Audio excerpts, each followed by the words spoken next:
की कमी नहीं छोड़ी, खूब धूमधाम से शादी करी। तो मैं मतलब सोच नहीं सकता इंसान वो दिया उनको। तो जब जैसे तो गाड़ी वाड़ी से उन्होंने अपनी है ना विदा करी अपनी लड़की की। जब विदा करी तो जब जैसी बारात थोड़ी आगे चली शाम होने लगी, शाम होने लगी तो सबने तो राजा जी से कहा, राजा जी अपन ऐसा करते हैं यहाँ मैदान अच्छा है, पड़ाव डाल देते हैं, तो रात में नहीं विश्राम करेंगे, और अपन सुबह चलेंगे बारात के साथ और तो फिर कैसे ही पहले उन्होंने कहा कि डाल दो बंगला बंगला डाला सब।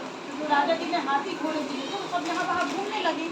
तो है ना सब लोग कहने लगे यार बड़ी मुसीबत है, ये राजा जी ने इतना सब दिया, ये हाथी घोड़ा तो यहाँ वहाँ क्या दिया, कुछ तो दिया नहीं है, हाथी घोड़ा घूम घूमे इनको बांधने के रास्ते पूरे तक तो दिया नहीं, क्या दिया। तो बस ऐसा करके और राजकुमारी ने भी सुना, उसके साथ जो दामदासी आए उन्होंने भी सुना। तो बस जब वो ऐसे करके जैसे तैसे उन्होंने बांधा करके वो वापस हो गए। जब दामदासी लौट के आए तो राजा जी तो अपनी घरवाली सुनने के लिए बड़े तैयार थे कि भाई सबने कहा होगा ऐसा।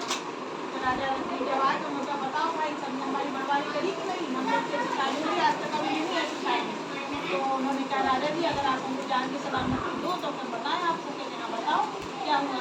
कहने कुछ नहीं, वो ये कह रहे थे कि क्या दिया राजा जी ने, कुछ तो दिया नहीं, उन्होंने पूजा और रस्सी सब कुछ दिया नहीं, कहने लगे दुल्हन को गाड़ दो और उसकी चुटैया सब ऐसा। तो कहते तो राजा को इतना दुख हुआ कि किस काम की ऐसी लड़की, मतलब लड़की अब हमारे खानदान में होगी ही नहीं, तो हमारे इतना कम काम करने के बाद भी उन्होंने सोने के पूजा और रस्सी मतलब बनवाए भिजवा दी और कह दिया रानी से कि सुनो अब अपने यहाँ खानदान में कभी कोई लड़की नहीं होगी लड़की तो उसको मरवा दिया जाएगा।